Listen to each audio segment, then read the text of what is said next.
So can you explain to me, or can you briefly explain to me, how does God explain the existence of conceptual ideas? Okay. Concerning conceptual ideas kasi, nabanggit ko lang kanina, logic, moral values, and universals from Christian's perspective, nag-make sense lamang yan kung mayroon talagang matatawag na source, and we are talking about God. Nabanggit ko nga kanina, the existence of God provides a rational, plausible explanation for the reality of abstract, Next non-physical question, entities. please. Next question. By the way, medyo tough ito sa sumasagot kasi 20 seconds lang yung binibigay sa kanya.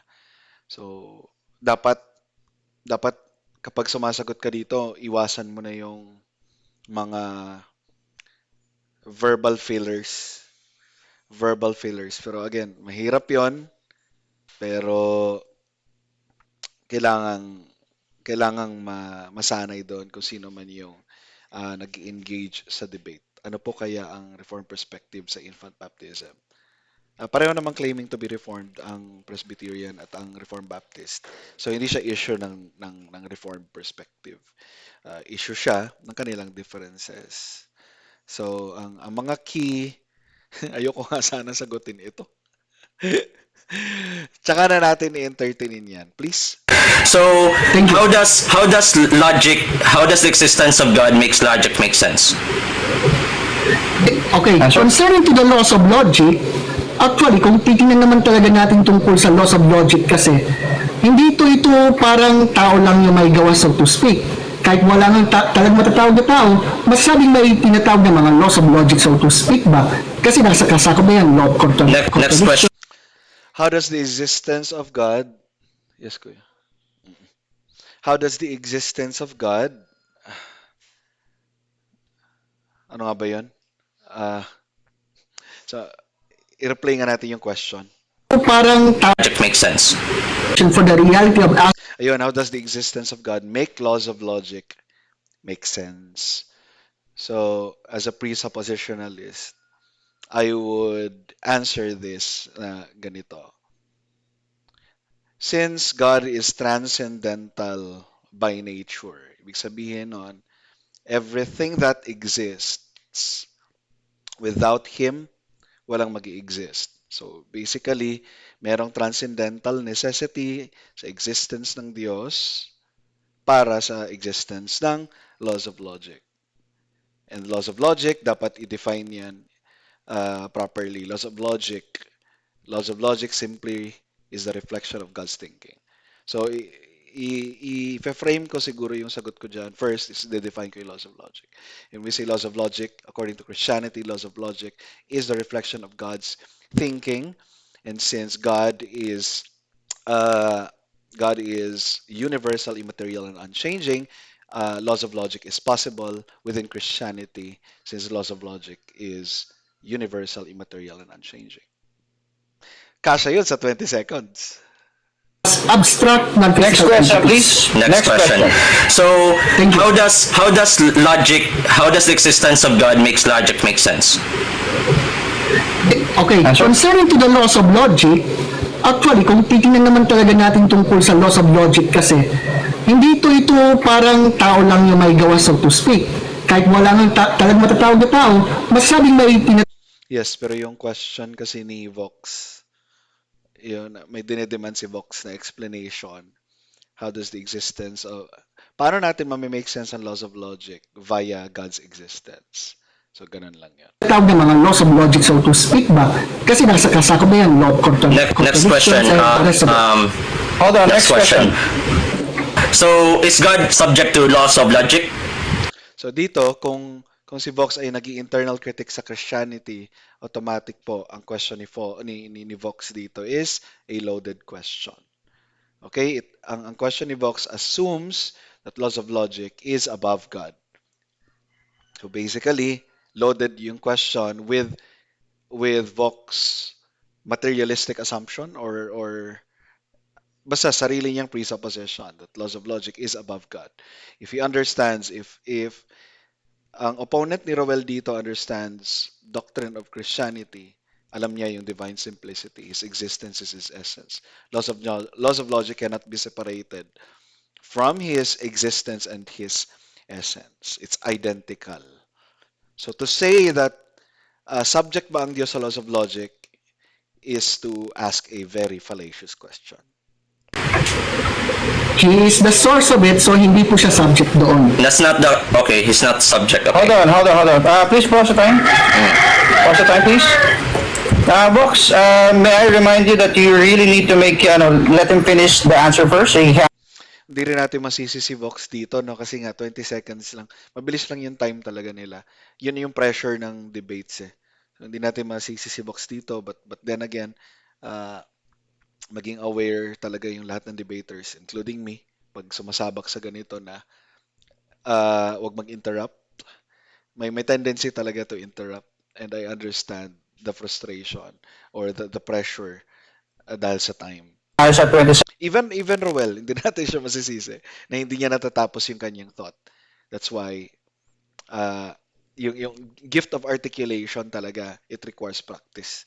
Uh, yes, there is gift of articulation and na-enhance pa yon through practice. second time frame to answer Yes, Skia, online. to give his answer to your question, okay?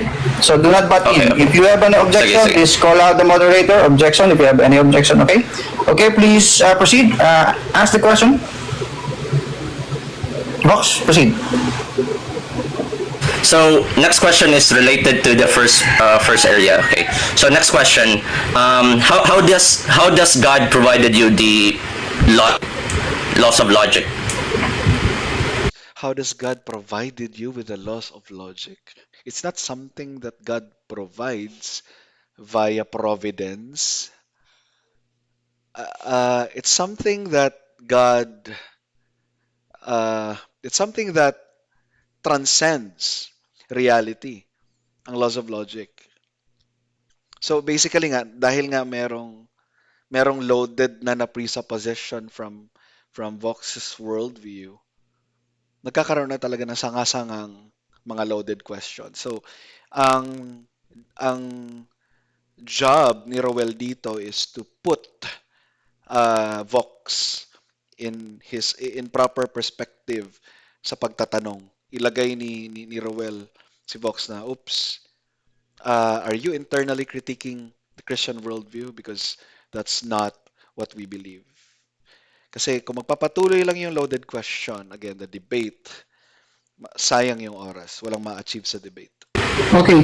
So concerning sa laws of logic kasi, hindi ito sinasabing invento raw ng tao, kundi ito ay na-discover, so to speak. Parang sa, let's say, about moral values, numbers, Wait lang, message ko pala si Roel.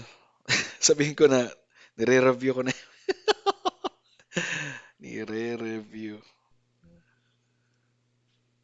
ko na yung debate nyo ni Vox.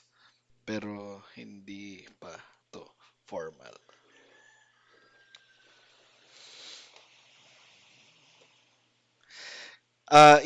Skia, yung ano kasi dito, yung format kasi ng debate nila, once na tinanong ka categorically, kailangan mo sumagot categorically. Hindi siya yung conversational type. Although pwede namang mag-object sa moderator na moderator, pwede po bang ano, ipa, ipa-clarify doon sa nagtatanong. Yun. proposition sets, properties, and so forth. So therefore, yung laws of logic, hindi po ito. Next question, please. Next Okay, question. thank you. So next, sorry, no. Dapat in-address na talaga kaagad yung error noong question, yung loaded presupposition ng question. Or else, si Roel dito ay hindi niya masasagot directly yung mga questions ni Vox in 20 seconds. Okay. So regarding about laws of logic, you said he's not subject to it. So if God, let's just say, can God create a square circle if he's not subject? Another another loaded question. Can God make a square circle? Can God make a rock so big he cannot lift? The question is nonsensical. So kailangan mong i-point out doon by what particular presupposition Are you assuming? Kasi if you are presupposing Christian, if the Christian worldview, you know that that particular question is irrelevant and nonsense. Bakit? Because God can only do that which is logically possible to His nature. So ilagay sa tamang upuan si Vox. Subject to laws of logic, as what you mentioned earlier. Well, no. Bakit? Kasi simple lang. Yes, it's true that God can do everything. Parang gano'n, no? Can God make a square circle? If not, then God is not powerful. If He can, then He can be illogical. Di ba? Nonsense talaga yung question. That is logically possible. Okay? Pero, alam naman natin, he cannot create a square circle, so impossible naman yun, so to speak, kung masasabing illogical yan. So, Oh, question begging siya kasi may ina-assume na presupposition nga yung nagtatanong that God is illogical and God is not powerful. Binibeg niya yung sarili niyang presupposition. Yung nagtatanong. Again, loaded yon kaya siya fallacious. yamang siya ang may pinagalingan ng laws of logic. Next Then, question, please. that's it. Next question. But what you said earlier, he's not subject to laws of logic. The point here is this, kumbaga siya yung may pinagmulan dyan, siya kumbaga ang source ng tinatawag na laws of logic. Actually nga, sa John 1, Ang ano ko naman dito, kung si Vox ay matagal niya nang kinikriticize yung Christianity, pwedeng ibalik talaga ni Rowell dito na I assume na matagal mo nang pinag-aaralan yung Christianity pero until now, nagtatanong ka pa ng mga bagay na yan. That only proves my point that you have not seriously studied Christianity. Sampal yun kay Vox. But that's the truth. If hanggang ngayon, tinatanong mo pa itong mga bagay na ito, di ba? That only proves that you haven't really studied seriously the things of Christianity. siya yung tinatawag na logos, kumbaga. So, yun na yun. Thank you. Next question, please. Okay. Last question about sa logic. When did God created laws of logic? When God created laws of logic, was there like any rules before or only after? Again, loaded question. If you understand Christian theology, God's existence is also His essence. Ang tawag nga natin dyan sa doctrine na yun is divine simplicity. You cannot separate the laws of logic sa nature ng Diyos. It is who He is. That is who He is. So to say na subject ba ang Diyos sa laws of logic, kinreate ba ng Diyos ang laws of logic is to posit a loaded question that is totally irrelevant and nonsensical if the Christian worldview is true. So yeah. Ang pinakamagandang gawin ng opponent ni Rowell dito, mag-aral muna siya about Christianity. The system, the worldview itself. And then ask things that are internally na hinohold ng Christianity. Unless na yun yung gawin, walang ma-achieve. When he created laws of logic. Well, he already existed even before the world began. So, nasa kanya na yan. Nasa kanya na lahat, so to speak, including the laws of logic, so to speak. Nag-gets ko din yung point ni Rowell pero sa part niya hindi ko alam kung dahil ba sa pressure ng time to.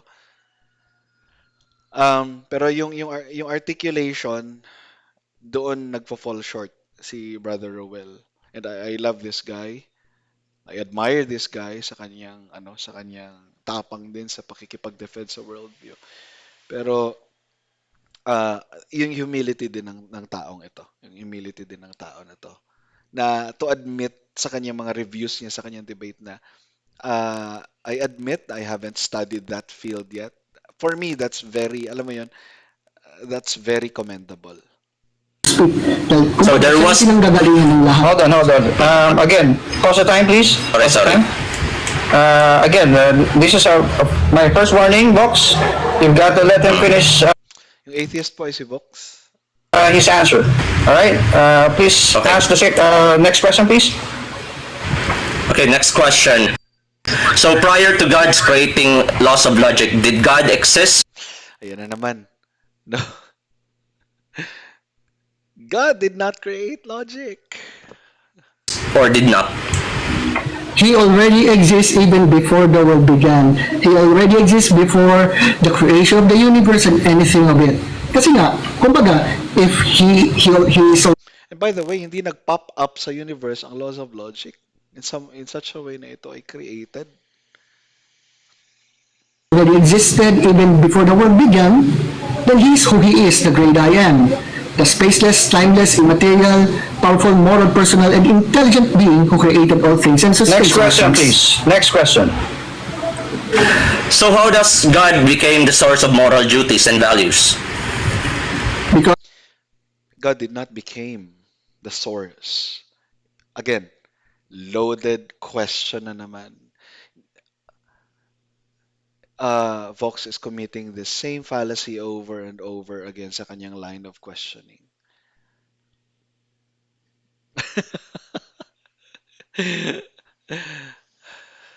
The debate could have ended in a matter of the doon pa lang sa first question or sa second question.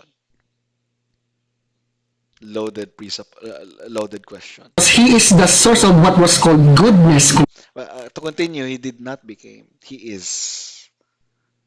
He is not becoming. God is not becoming. Kumbaga, if there will be no objective moral values, then and if God doesn't exist, how can we explain something which is good or which is bad or ang mangyayari dyan, parang yung good ay pareho So kung sasagutin ko to in 20 seconds, God did not became the source. He is the source. Kasabay, God did not became the source. He is the source. And he is necessary in order for us to have concept of morality. lang sa evil, so to speak. Thank you. Next question, please. So essentially yung question ko ngayon is God good because it is in his nature? Is it its nature being good? Well, his goodness points Question of divine simplicity again. out that he is, wait lang objection lang, Okay. paki-clarify Pause the lang, time. sorry. Pause the time. Pause the time. Pause the time. Okay.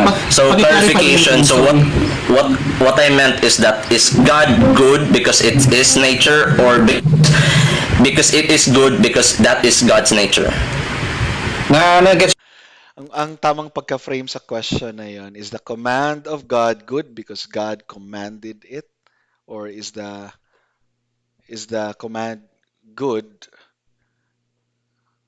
Bigla ko nakalimutan yung thought ng question na yun. Pero galing yun sa divine command. Hindi yun issue ng Christianity. Simple lang. God is good. That is his nature. And we humans cannot have a concept of goodness without this God. mo na, no, Sir Ruben? Mali- Ayun, naalala ko na. Mabuti ba ang command dahil kinomand ito ng Diyos? Or mabuti yung command dahil or mabuti ang Diyos dahil kinomand niya ito? Ano ba? Medyo naputo lang si Mr. Box kanina ng konti. Can you repeat that again, Sorry for Box? that. Let me find another way to say it para maintindihan niya.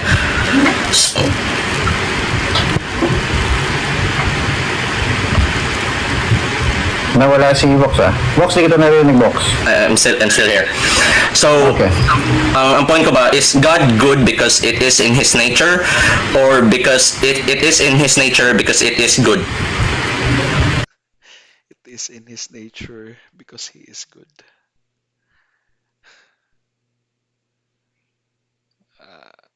I would still love charitably to clarify this question. Mas maganda i-elaborate pa to. Yung nature kasi ng Diyos, so Pero to answer the question, yun lang naman. God is good and that is his nature. No other answer. Hold on, I was sabi na- hold on, bro. Ay, sorry for that. Hold on. Sorry for that. September, as soon as he answers the question, please, start the time. Okay, proceed. Answer. Proceed, sir. Wait, Answer. sorry for that, no. Well, my third option kasi dyan, so to speak, as Christians, we should affirm both God's sovereignty and His non-derived goodness. Thus, we don't want a standard that is arbitrary, nor one that exists outside or above God. So, God is both Next question, sovereign please. and good. Thank you. Hindi ko alam if may mga premeditated answer si Roel at binabasa niya ito habang tinatanong siya ni Vox. Because if that's the case, short talaga si Roel sa time kung premeditated yung mga sagot. Question, is God a subject Hello, Minds. or an object? Can you, wait lang. Can you clarify that question, please? Pause the time, please. When I meant subject, God has a mind. Is God a mind? Okay. Answer. Well, since God has a mind, not God is a mind. God has a mind. God is Pwede rin, He is His mind. He is, His love is His, basta, avoid yung, yung confusing categories na nagkakaroon ng separation. God and His mind, God and His love. He is love.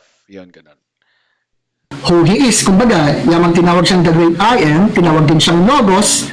So He is kung matatawag ko na He is, or He is, kumbaga. Can I object? Sorry, I am not hearing the answer. Sayang ang oras, pero I am not answering. What's the objection, Bob? It's a categorical it's a categorical question. Its essence, not answerable by yes or no, but only two option: object or subject. Why is it? So, Roel, categorical Yes. yung question ni Vox. Before you explain, you've got to answer either subject ba siya or object. So, Okay, answer sorry ka for muna, tapos before giving your explanation. As soon as you Okay. give your answer, the time will start. Proceed. Okay, noted.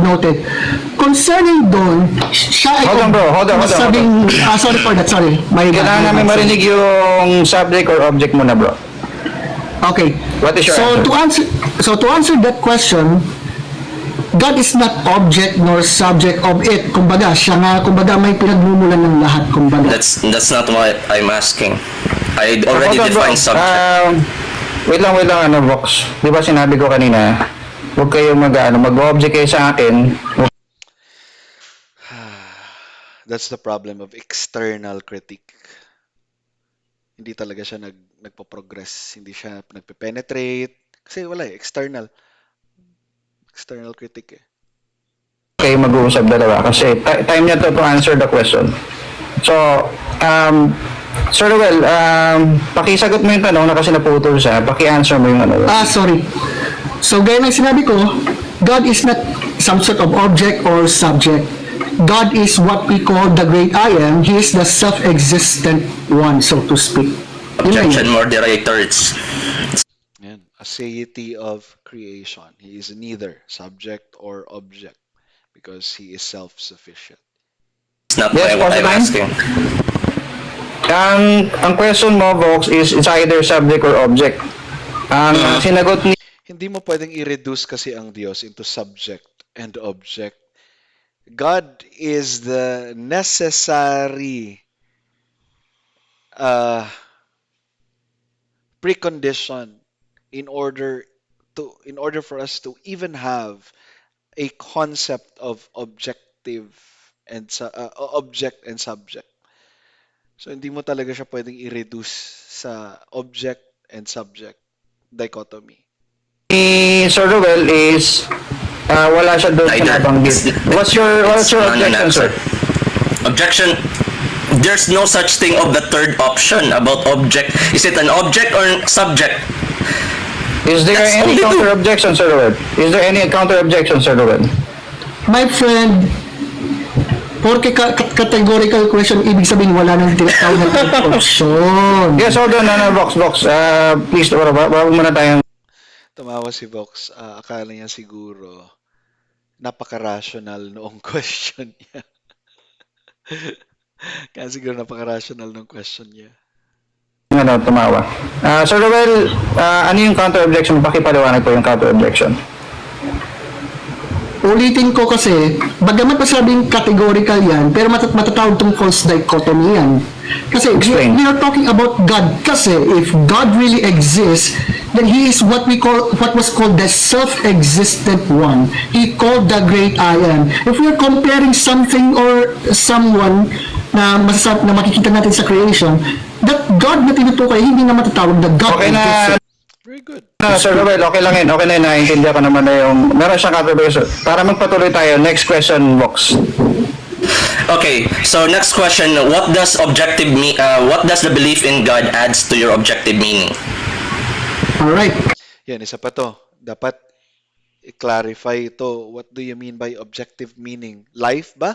Objective meaning of life ba? Ano?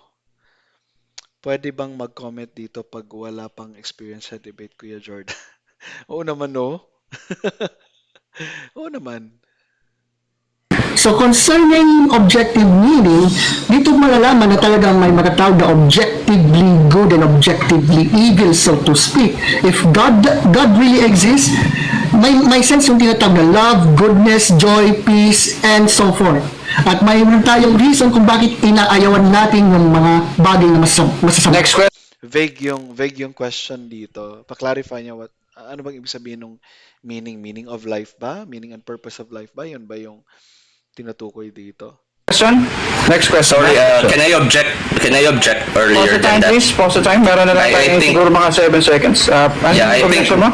I think we should add a bit of my time dahil one, it's not the answer. When I ask do we have meaning prior to knowing and believing in God, or ang sabi ko is ano bang na-add when believing of God sa meaning? Well, basically, maganda naman yung, okay, sige, na-elaborate niya na. Maganda yung tanong ni Vox dito, na sa Christian, this is something personal. What adds to the existence of, what adds to the meaning of my life upon believing in God? Of course, mas nagkaroon ito ng purpose. Kapag gumawa ako ng mabuti sa kapwa, mas nagkaroon ito ng purpose dahil ito ay rooted sa morality ng Diyos. Kapag may nangyaring masama sa akin or evil sakuna sa akin, meron pa rin itong purpose dahil inalaw ito ng Diyos na mangyari for a certain purpose. So, maganda yung question ni Vox. Dito. Oh, so ang sinagot niya is iba. It's about morality. I'm talking about meaning. Is that clear, Sir Roel? Ano yung meron ka bang counter-objection? Ano mo na, counter-objection mo na, wag ka mo na mag-explain Okay. na, Sir Roel. Anong Sorry counter-objection mo na? for that. Concerning doon sa point kasi na tinanong niya, syempre, meaning yan, purpose yan, syempre, kasama na yung morals yan. Kaya, nabanggit yung tungkol sa issue concerning about objective moral values and duties din. And if God does not exist, ganyan sinabi ko sa aking argument kanina, then paano natin malalaman yung meaning and purpose of Okay, life? okay, Paano hold on. natin Pero yung question nga kasi ni Vox, Roel, is ano ang nadagdag? So merong time. Hindi ka pa nananampalataya versus nananampalataya ka na. Nung nanampalataya ka, ano ang nadagdag na purpose sa iyo? Maganda naman yung question.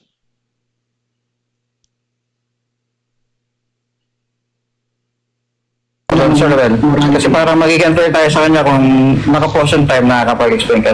Vox, can you rephrase your question para last question na to guys kasi wala naman ng oras. So ang And not only doon sa sinabi ko kanina, sa purpose. And by believing in God, naka-acquire ka ng knowledge. 'Di ba? Yung knowledge na na-acquire mo ay necessarily true. Nakakadagdag yan sa purpose ng life. question ko earlier, ano bang dinagdag na meaning ng pag-believe mo ng God, and then he somehow think na Meaning, when I said meaning, it's not morality. Why did you answer that directly? You could just say, anong dinagdag? Answer the question. So, before Christ, our life is empty. Our life is enslaved of our soul and our life. We are enslaved of our sins. Nung nakikristo na tayo, we are now enslaved of righteousness. So, ang dami na dagdag na meaning sa buhay. Okay. Naghintay ako ng kwan sa moderator. Time na rin, no? Ulitin ko lang. Time Pero up, time sinabi up. ko na But Vox, pero you can, sasagutin ko you pa can, ba? actually, you can let Sir Rowell answer it or not. Sasagutin, It's up to you. moderator, sasagutin ko pa ba? Wag na. Sige, Pwede sagutin po, mo. pwede po. Pero last na po yan. Ay, sorry. Hello? Proceed, pwede mo siyang sagutin. Wait, time out. Nawawala yung signal ko. Sige na, pause lang muna natin. Antayin muna Okay, natin sorry. yung kanya. Sorry. Ayan. Kaya kung sinabi yung tungkol sa issue ng objective moral values, hello. Hello po? Sige, proceed bro. Narinig ka namin. Proceed.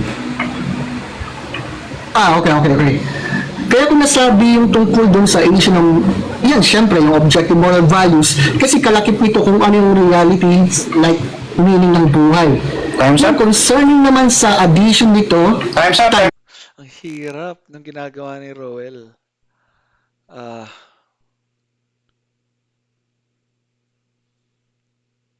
Dapat maging aware talaga siya sa na 20 seconds lang. 20 seconds lang to. Kailangan ko matapos yung thoughts ko.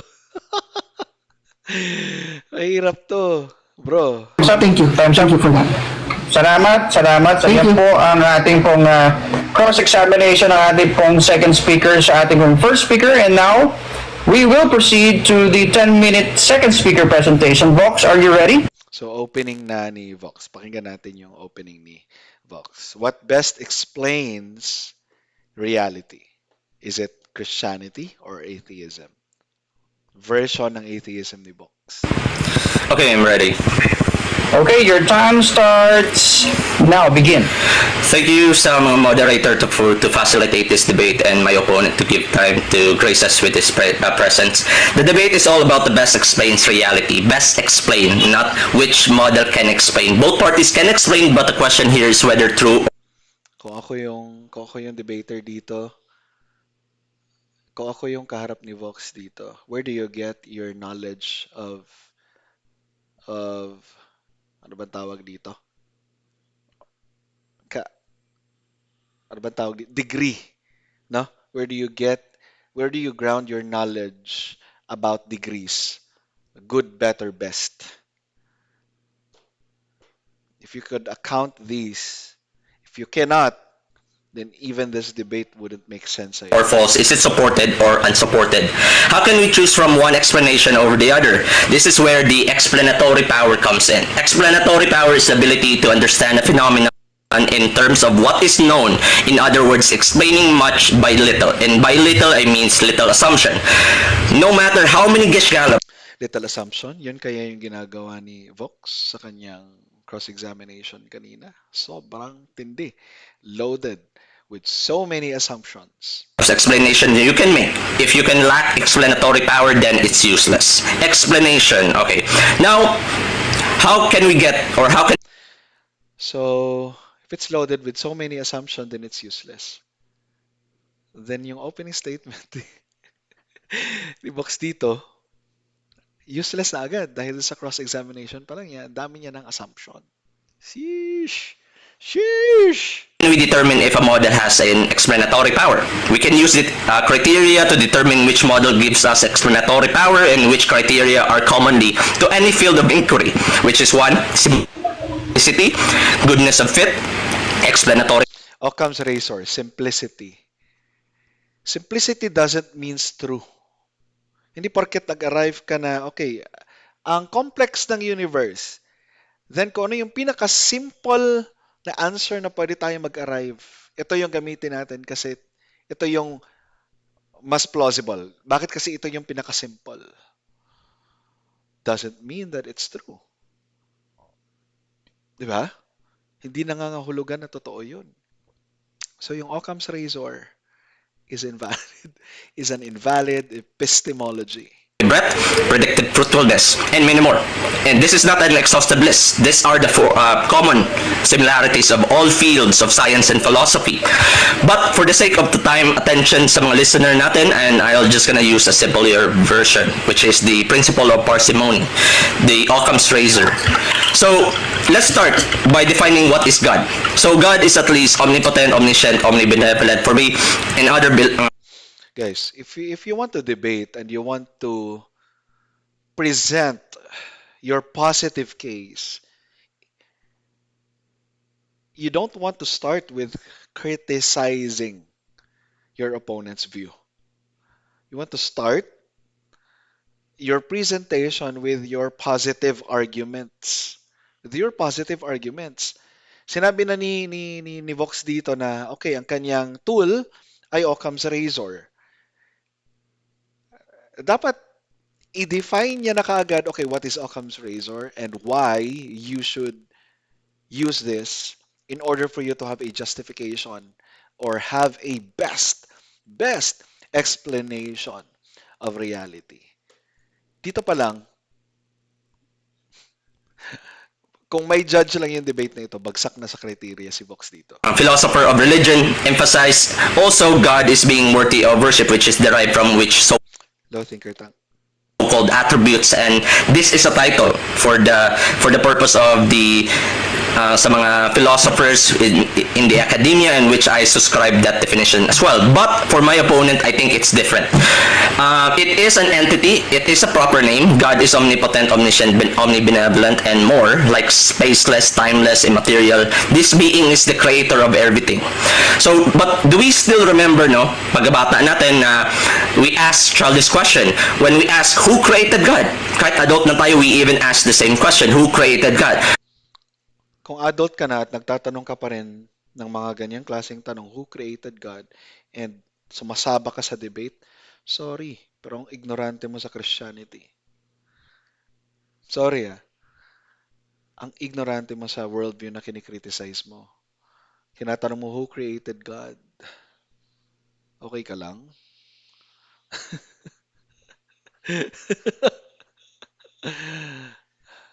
Huwag mo ikumpara yung knowledge, yung pagtatanong ng bata, understandable pa yun eh. Tapos naging adult ka na, sumasabak ka na sa debate. Tapos itatanong mo pa rin yun. Although hindi ko sinasabi na ito yung tinatanong ni Vox. Let's see kung itatanong niya. But apologists like Ruel say that God is the ultimate creator and could not create himself as has been created. So yet this is just a wordplay and a non-answer. It doesn't give us a reason to rule out a method. Wordplay ba? Yun ba yung inattempt ni yung ni Roel sa kanyang presentation? No. To say that it's a wordplay is dishonest sa presentation, honest presentation ni Roel. At saka, anyway, this is an opening statement. It should be para sa positive presentation ni ni Vox. So ang ini-spend niya dapat na time dito is mag-present ng kanyang positive view and not criticize or rebut kung ano yung opening statement ni Roel. A creator, as purported by the Caravakas in India philosophy. After all, if life can just be answered by mere postulation or definitional answer, like earlier, sinagot ako ng mga definitional answer because God is both objective and not subject. Is this opening statement or rebuttal? Parang nagre-rebuttal na si Vox. Doesn't make sense, then life would be simple, but that is not the case in reality. So Christianity tries to explain reality by postulating God as the justification of everything in this reality, then full stop. But there's no reason at all to stop. The moment they invoke God, Take note ha, ang prinsipyo ng Occam's razor is piliin yung pinaka simple. In simple it suggests that when faced with multiple explanations or phenomenons, the simplest explanation that accounts for the facts is most likely the correct one. Again, most likely the correct one. Simple answers doesn't follow truth. Kaya ang Occam's razor, hindi siya pwedeng gamiting ultimate justification for your epistemology. As an explanation of Yo, Roel. reality, it opens the floodgate for greater sequence of God Roel, opening statement ba to ni ano? Ni Vox? Para siya nagre-rebut. being created by super gods ad infinitum. Well, again, sagot nila, it's God. If theist agrees that original resort to God is valid, then it's more compelling to postulate further God as valid. Now, the only reason that they won't do this because of their human psychological unwillingness. That's why Yun ba ang ginagawa ni Roel? Nagpo-provide si Roel ng justification, reasons why you should, why Christianity. Again, this is intellectual dishonesty. At hindi wordplay yun. But again, the theory that God created the universe has no explanatory power about the ultimate origin of the whole universe because it By what standard? By the standard of your Occam's razor? Ang na-achieve lang ng Occam's razor na yun is yung simplest because of these multiple or complex reality. 'Di ba? Simplest explanation, yun lang yung kaya. At saka probability lang ang kaya ng Occam's razor. Hindi siya umaabot sa certainty. Doon pa lang, pero mo yun yung pinakikriticize niya sa worldview ng Christianity. Sorry. Magpo-fall short talaga yun. leaves more question like how God himself came into existence to create the universe. The postulation of God only complicates things, adds nothing to the explanation. God should not even postulate it as an hypothesis, let Does it complicate things though? Sa totoo lang, ang bilis kang sagutin eh. Who created the universe? God. Is that answer not simple? Kaya totoo yung sinasabi sa Romans 1, di ba? They will continue to suppress the knowledge of truth in their unrighteousness. If Occam's razor is a Christian principle, at ang sinasabi ng Occam's razor is, when faced with multiple explanations for the phenomenon, the simplest explanation that accounts for the facts is most likely the correct one. If this is true, okay, if this is true, kung ito yung prinsipyo ng Occam's razor, at kapag may tanong na who created everything, at ang sagot ay God, is that answer complex or simple? I leave that up to you. alone believed by anybody sensible. So here's my point. Point number one, if he must be the ultimate being and provide the answer to all ultimate question, otherwise he is not God.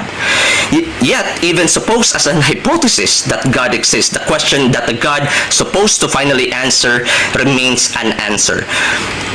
Therefore, Actually, nag-provide ng answer si Roel. Of course, what does not follow is mako-convince si Vox. But again, intellectual honesty would tell us na kung talagang nagpo-provide ng sagot ang opponent, then dapat i-recognize natin 'yon. hypothesizing God existence is only unnecessary, adding an extra stage of such problem and no real explanation value. Nag-hypothesize lang ba si Roel sa kanyang presentation? I don't think so. He provided reasons why. Therefore, according to Occam's razor, we should not postulate God's existence and there is no adequate reason to suppose that God exists. Therefore, we should suppose that God does not exist. In essence, God, in logical terms, is valueless and extra complication to understanding of reality. To demonstrate. So, how do we ask the question, how did the universe come to be? God created it, but how did God come to be? Diba? Loaded question, fallacious. How did God come to be? Loaded question, fallacious. If you start arguing with fallacious proposition or presupposition, you will end up fallacious answers. Sheesh. usually ang sagot nila, God has always existed. But again, then why not the universe was not created? Or sabihin natin, why then the universe not always been existed? We can ask that the same So basically, ipaparallel mo ang universe na has always been existed sa Diyos. Universe cannot create itself though. question. It has equal explanatory value. Di ba? Yun, sabi ni Rowell, impossible namang eternal ang universe. Yes. And who will inform us na eternal yung universe? Using our non-eternal senses? Come on. What cosmic problem does God solve? Wala, nothing. Sabihin nila, Ang ganda ng tanong na to. What cosmic problem does God solve? Every cosmic problem. Ano ba yung ultimate cosmic problem na meron ang universe? Sin. Sin. At anong ginawa ng ating Diyos doon? From Genesis, nahulog si Adan. Genesis 3:15, nag-provide na kaagad siya ng promise that Christ will crush the serpent's head. At na-fulfill yun sa New Covenant. What Adam destroyed, the second Adam, Christ, restored. Destroyed, restored. So, again, ang ignorance mo sa Christianity, kung ito ang hindrance para sa iyo to argue consistently, you shouldn't be debating. Pag-aralan sana muna ni Vox yung doctrines ng Christianity. God is eternal, might as well as the universe is eternal. Both equally has explanatory value, pero mas consistent ang to say the universe is eternal. Dahil walang How so? extra assumption, walang extra The universe is eternal, walang extra assumption. That in and of itself is assumption. Sheesh. supernatural being na tinatawag na God, which we cannot understand, we cannot test. And again, sabihin natin God is absolutely good, then we can ask, what is absolutely good? Then ang sagot lang nila is God. What is absolutely good? Absolutely good reflects the nature of God. Without God, transcendentally, since He is, His existence is necessary for us to even have a concept of goodness. So, again, ang simple na nga sana ng sagot. Maghahanap pa ng complex. So, hindi talaga yan Occam's razor. Then anong Isa lang ang Occam's razor, ang purpose lang talaga niyan is exclude ang answers, ang mga spiritual appeal, appeal to supernatural. Yun. explanation? Di ba wala? So sabihin natin, let's go back sa earlier, sinabi ni Rowell na meaning. So God gave us purpose to life. Opening statement ba talaga to? Or rebuttal? Kasi nag-opening si Rowell, tapos cross X. Tapos supposed to be dapat opening statement to ni Vox. Pero bakit nagre-rebuttal siya dito? Rowell, paki-enlighten nga ako. At saka nandito si FT. Baka mali ako. Opening statement to? Naku po. Dito pa lang makikita mo na kung gaano ka proficient ang isang debater. Kung gaano siya ka hasa sa debates. Ano ba magandang starting point ng knowledge? Presupposing God or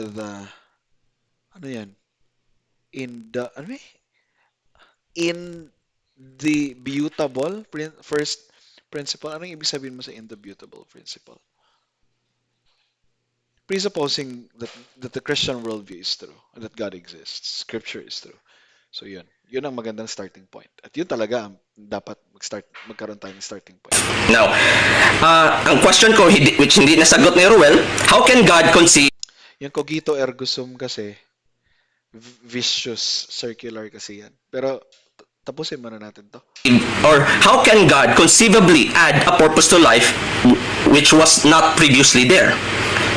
Not exactly per word by word, sorry for that. Pero yan ang question. Anong purpose nadagdag which is not already there? Di ba? Wala. Walang makakas...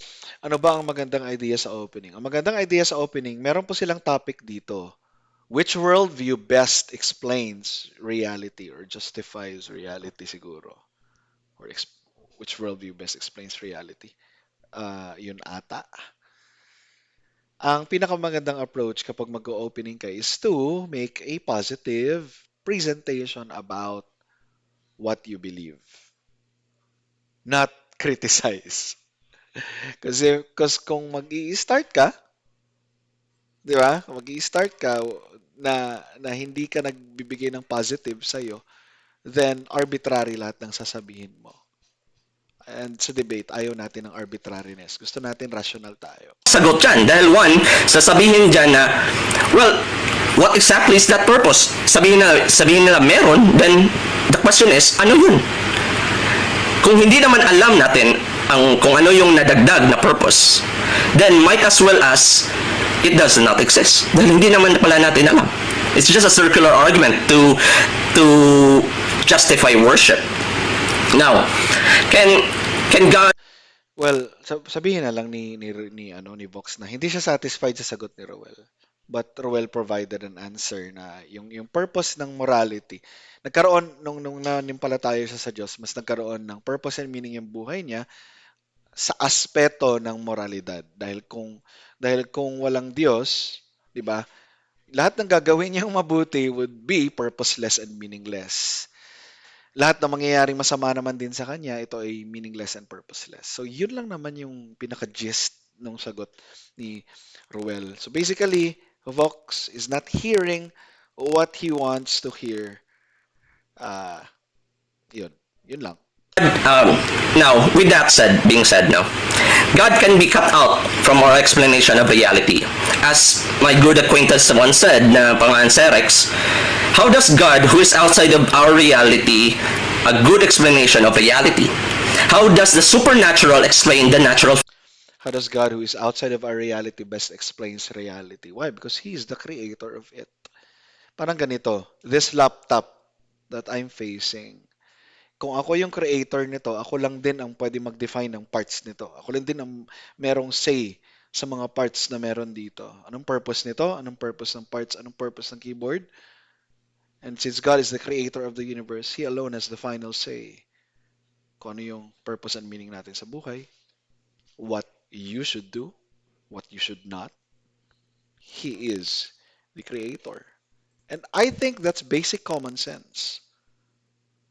But since Vox refuses to understand that, his reasoning is reduced to absurdity. Phenomenon, and how does appeal to bigger mysteries solve the original questions?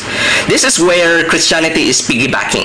Standard theism, if standard theism is appealing to the mystery, it to give empty explanation.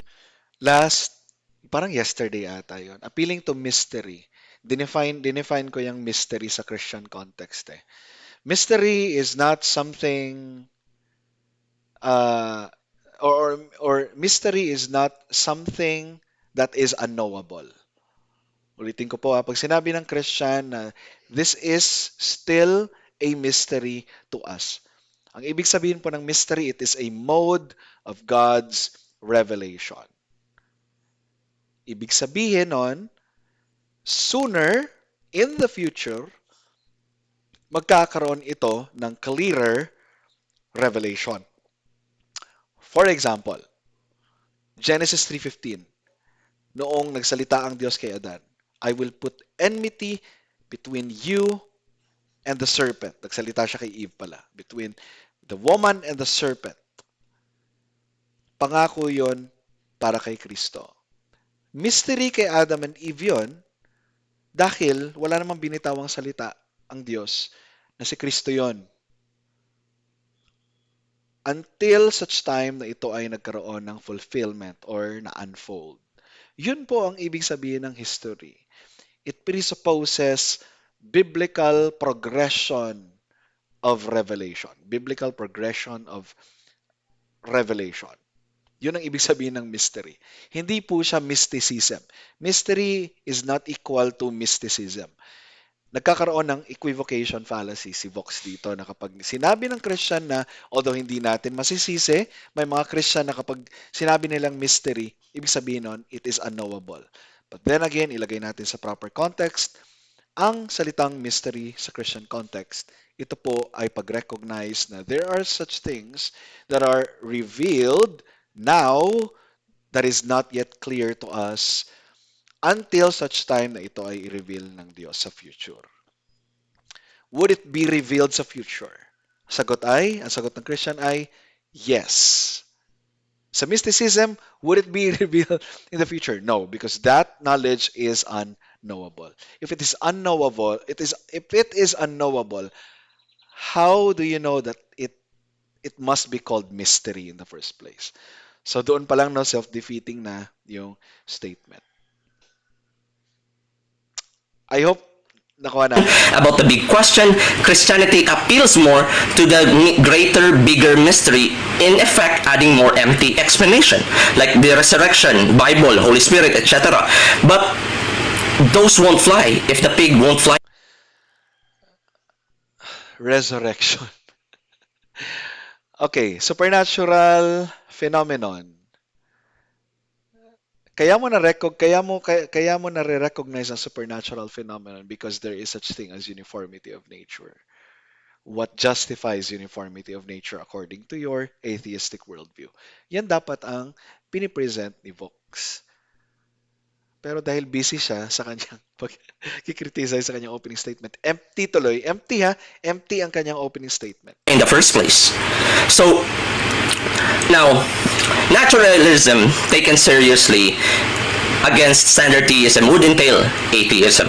In naturalism, there's only one kind of causation, which is natural causation. It does not need Yan dapat yung ginawa ni kanina. Yan dapat yung ginawa ni Vox sa umpisa pa lang. Natural causation as what being sold by theism, especially by Christianity then, where there are two domains, which is the natural and the supernatural. To explain natural causation, we should look for natural explanation, which means most of our Now, natural causation. What are your foundations for causal nature? Ano ang foundation ng isang atheist sa causal principle? That in order for something to be the case, in order for this to be the case, something must be the case. Causal yun. Ano ang justification ng atheist dyan? Para sa akin wala, kundi infinite regress.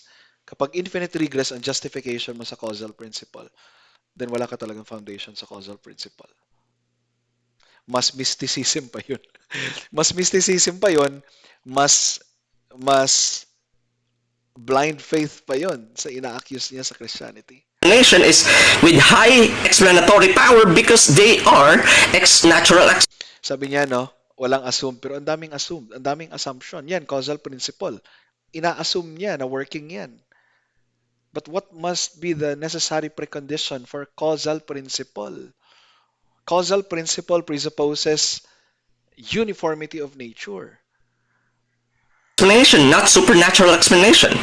And here are the couple examples. Sabihin na natin na naturalism can explain reality better and simpler compared with Christianity. No? Christianity cannot and has not explained, which is, as for example, the horrendous suffering of our world. So, the existence of horrendous evil, both natural and human cause, is inconsistent with the idea of benevolent of all. Ang ironic dito is lahat 'yon puro ina-assume ni Vox na true pero wala siyang justification. Okay, sinasabi niya ang materialistic justification ay provides a better justification or explanation than the supernatural worldview. Pero period na 'yon. Wala siyang justification. Why is that the case?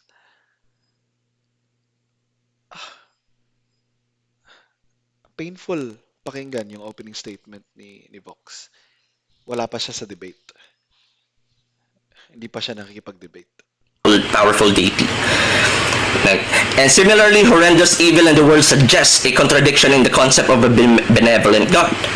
And which Explain, why is that a contradiction?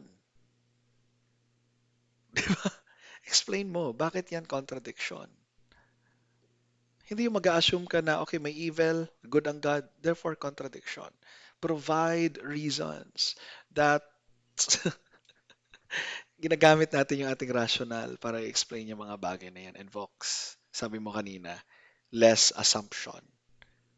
Less assumption. Pero ang dami. theism cannot answer. And the evidence Wala nga ba talagang answer? Ang dami nang sumagot niyan. Again, kung faithful ang isang atheist, kung talagang ano siya, kung talagang truth seeker ang isang atheist, i-recognize niya na nagpo-provide sila ng answer. Ganito siya i-approach, I am not just satisfied. Maging honest. You have provided many answers to that. I have listened many. Plenty of explanations and justification to the problem of evil. It's just that hindi ako convinced. Yun lang. But then again, this debate is not about you. It's a worldview collision. of suffering aligns more to standard naturalism, which does not possess, it doesn't add more hypothesis, which is omnipotent, omniscient, and perfectly good being than standard theism. So arguments attempting to reconcile the suffering with theism either fails or complicate the beliefs of the system. Further, naturalism has an advantage to explain this. And lastly, sabi Where's the advantage? Did you provide any explanation sa iyong opening statement? It's missing. na natin, the hiddenness of God and the prevalence of non-belief are the strong evidence in favor of Divine hiddenness is assumed. Assumption yung divine hiddenness. naturalism over Christianity. If God exists and we know expected this being to make his existence known to us, By the way, sabi sa 1 Corinthians 15 that all of his enemies will be under his feet. Kapag bumalik ang ating Panginoong Kristo, all of his enemies will be under his feet. Paano mangyayari yon? Progressively. Ibig sabihin nun, sa time natin ngayon, God is progressively subduing every evil in the world. God, Jesus Christ, is active even sa time ngayon. Kaya there is no such thing as divine hiddenness. If you are critiquing the Christian worldview, plain assumption lang yan. especially considered the reassurance and guidance such knowledge that he could provide. However, the lack of clear evidence of God's existence and widespread occurrence, reasonably, non-belief challenged this expectation. So, sabihin natin, Low atheist teacher, of divine revelation. A perfectly good God, knowing the benefit of human being, aware of his existence, would logically ensure his presence unmistakably clear to all of us. But that's not the case. Many of us doesn't believe in him. So, saan na ba yung good God na revelation? Wala. Actual observation. is that even a justification that God does not exist or a best Naguguluhan ako sa opening statement niya. Just because many believe in God, therefore God is not the best explanation for reality. Have you Sayang eh. May mga magagandang questions si Vox na premeditated sa questions niya kay Roel. Nasayang yon. Nasayang yon noong nag-opening statement siya. Sayang. seen any God right now? Diba? Wala din. So, naturalism readily explains absence of evidence of God, and the prevalence of non-belief and does not possess another God would reveal himself. In conclusion, I shown earlier that God as an explanation provide a false sense of explanatory power and so forth and so on.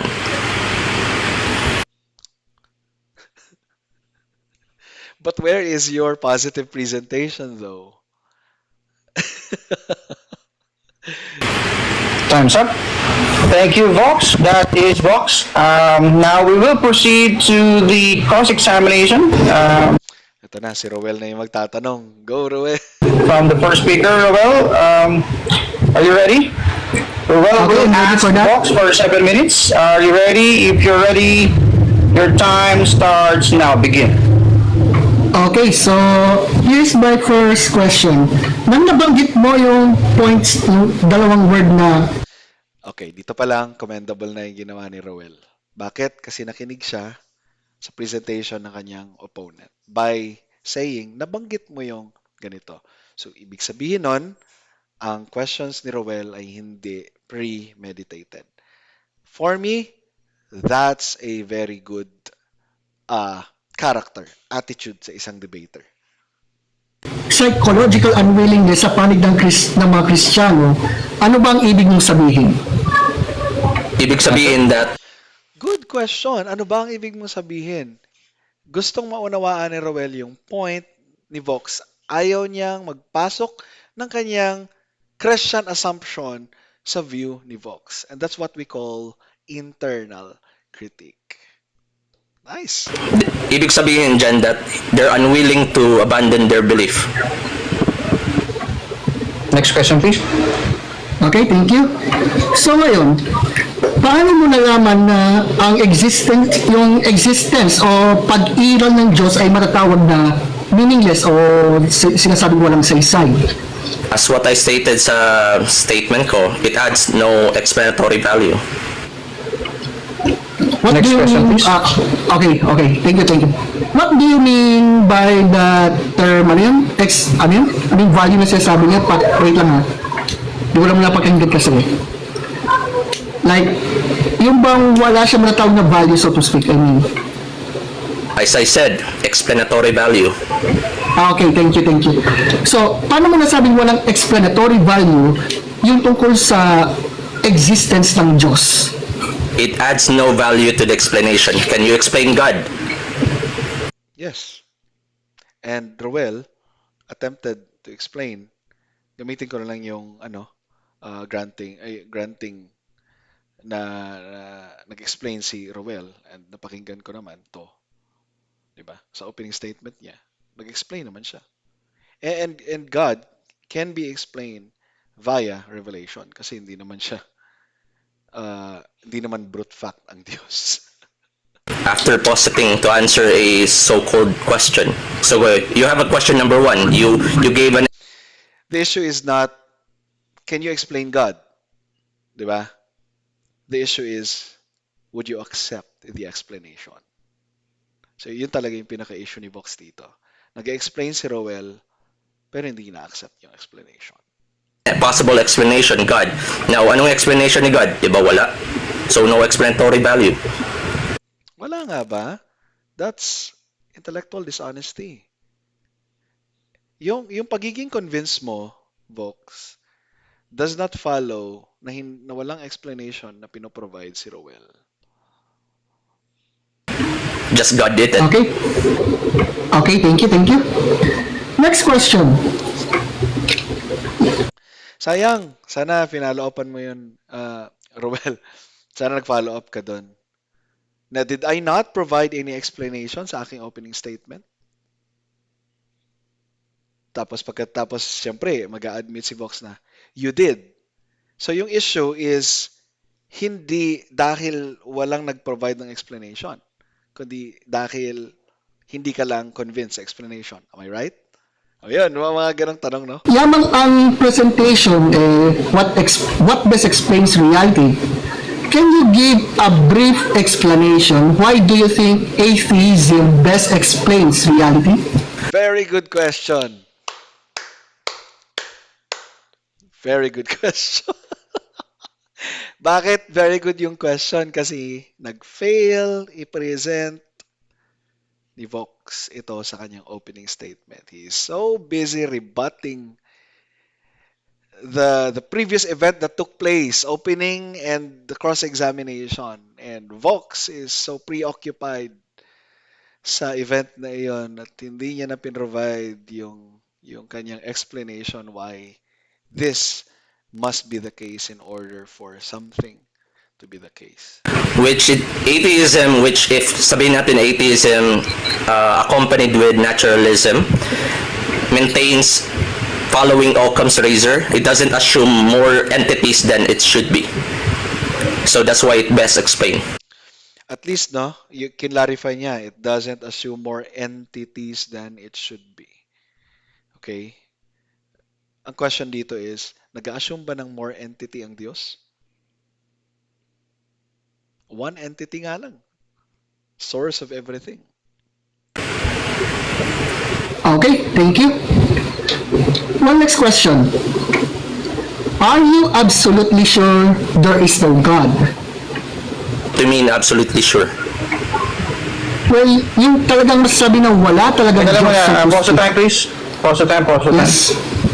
Please make sure to approach Hindi ko alam kung premeditated itong question na ito ni Roel, pero sayang yung opportunity sa dalawang questions kung na-follow up yon, series of questions sana yon. the moderator if you have clarification. Wag lang kayong mag-usap kasi meron kayong oras. So, Alright. ito moderator, it's not part of my speech. I never claimed that I'm absolutely sure. So, I don't know saan yan ang pinulot. Okay, granting na nawala yon sa opening statement ni Vox. But this is a question. 'Di ba? But this is a question. Pwede mo naman siya sagutin eh. Okay, hold on. Is that an objection? Yes, an objection. Okay, counter objection. Since Robert? meron siyang nababanggit, actually, meron siya kasing nababanggit na mga points na matukonsidera na yun daw ay mga evidence that God does not exist. That's why I asked him, are you I never, absolutely sure? sorry moderator, There's no I'm not, God? I didn't make that in my speech. Wala akong sinabing na absolutely sure. Okay, ako. next question please. Next So basically, ano to, parang neither. Sure, pwedeng hindi ka sure? question. Okay. So next, may nabanggit kasi, I don't know kung saan nabanggit ito sa iyong presentation, na sinabi na we don't know so God does not exist. So, wala akong- sabi na, wala kang, ano ba? Hold on. Wait lang, patapusin muna. Hold on, pause the time. Box, Hindi, I thought na this is tapos my na siya final dahil, warning, bro. sorry I thought na tapos na siya dahil nag-pause siya, ba? I thought tapos na, sorry, my bad. So, I think may problem. Ako para may delay sa akin eh. Sorry, baka sa akin. So, Roel, ulit mo yung... Yeah, meron tayong Okay, coverage okay. so I'll be lenient about that. So, please, ask the question again. Tapos, as soon as Box answers it, pakisimulan yung timer. Proceed. Okay. Thank you. So, naalala ko yung isa sa I don't know kung sa statement sa presentation, paraphrase ko lang, no? Yung, we don't know so God does exist. Then, what does it mean? Answer. I don't know what you mean dahil hindi ko yun sinulat. Okay, sige, thank you. Next question. So, may nabanggit yung tungkol sa an eternal bound universe. Roel, mag-fellowship tayo, Roel, kahit Zoom lang. Palakasin natin to. O hindi. So, In good faith ako, in good faith. ito lang, ay ano ko lang to bilang tanong, which is more rational? No one created something out of nothing or someone created something out of nothing? Yan ang magandang tanong. Answer. Okay. One, it's not in my speech. I didn't say rational, na nothing from something. I never made that claim. And is that part of my speech? Okay. Next question. Magandang itanong ni Roel dito. Narinig ko kanina that you claim that the universe is eternal. Where do you get that knowledge from? Using your non-eternal senses? How would you be able to arrive to a particular knowledge that something is eternal using your non-eternal senses? Yan, maganda yan. Kung narinig mo yun, Roel. Okay, thank you. Next, automatic nga. Pakipause nga yung time. If it's not presented doon sa presentation, automatic yan pag nag-object siya, I will let you ask another question. So, please proceed to the next question. Okay, so thank you for that. So next question. Wait a minute. Ayan, ito, nakita ko. So, merong sinasabi dyan na yung pain and suffering ay patunay daw that God does not exist or God, yun na nga. What do you mean by that? Sige, paraphrase ko na lang, no? Paraphrase ko na lang, ne? Do you think yung pain and suffering na naranasan ng mga tao ay patunay na walang Diyos? If yes or no, then why? Yes. Dahil hindi ko yan lalagay sa speech kung hindi. Alright. Next question. Yung pain and suffering proves that God does not exist. Ang tawag sa ano na yan, ang tawag sa fallacy na yan is fallacy of irrelevant thesis. Dahil maraming long hair, therefore walang mga barbero. Boom. Okay. So, here's another one. Yamang nabanggit yung tungkol sa laws of logic, if God does not exist, then saan nanggaling yung laws of logic? Answer? One, it's not in my debate, no, but it's in your part, but part will be it. Sorry.